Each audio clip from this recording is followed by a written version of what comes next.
Wala na nga eh. Ano pa ba maibibigay ko? Wala na.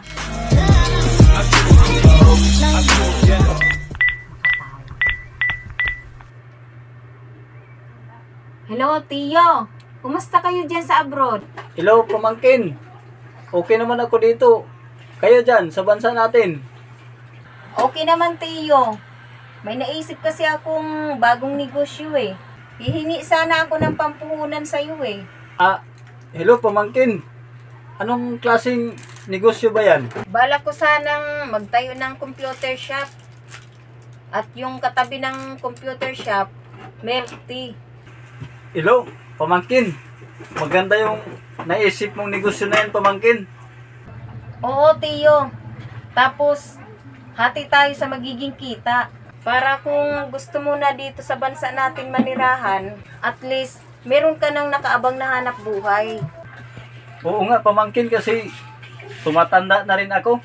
At hindi naman talaga panghabang buhay ang pagiging OFW. Darating at darating talaga yung panahon na kailangan ko nang umuwi sa bansa hanggang tuluyan na akong tatanda. Sige, Tiyo. Padala na kayo agad ng pera para masikaso ko na dito. Sige, pamangkin. Natutuwa ako sa plano mong yan. Bukas na bukas, magpadala agad ako ng 100,000. Paunang padala. Aba, nakasil ngayon ah. Maka-order nga nito. Uy, ito pa. Daming seal. Ito pa. Ay, salamat naman. At meron akong kamag-anak na nagmalasakit sa akin kahit nandito ako sa abroad. Ngayon, hindi na ako takot na tumanda at umuwi doon sa bansa at doon na tuluyang manirahan hanggang sa pagtanda ko ng pagtanda. Kasi nandyan naman yung kamag-anak ko na nagtayo ng negosyo. Sigurado ako, mabubuhay na ako doon pag uwi ko sa bansa namin. Ate Ann, may pera ka pa ba dyan? Kasi ubos yung pera ko kanina sa unang casino. Kakainis nga eh. Ba naman yan? Alam mo nang nakasil din ngayon sa online, oh. Pinang-order ko na dito.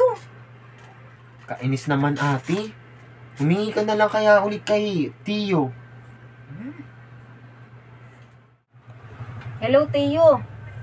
Nakita mo na ba yung picture na sinend ko sa'yo?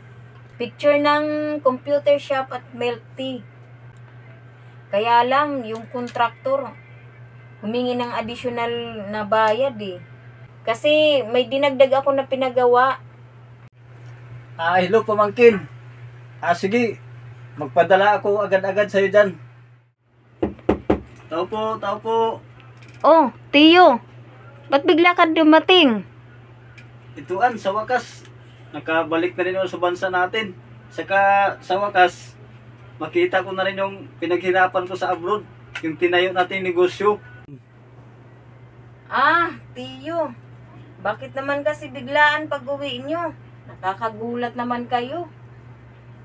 Pamangkin, ang tagal ko nga pinag-isipan yung desisyon na ito eh. At nanaig talaga sa isipan ko na mag-resign bilang OFW. At dumito na sa bansa natin. Total, nandyan naman yung negosyo natin. Tiyo? Wala talaga kasing naipatayo na negosyo. Nagamit ko kasi yung pera mo na pinadala. Yung picture kasi na pinadala ko sa inyo, sa online ko lang yun kinuha. Kung ganun, ibig sabihin, niloko nyo na ako? Paano na ako ngayon? Lahat ng pinaghirapan ko sa abroad, pinadala ko na sa inyo. Wala na nga eh. Ano pa ba maibibigay ko? Wala na. Diyos ko po, ang laking pagkakamali na nagawa ko sa sarili ko. Walang-wala na ako ngayon. Paano na ako?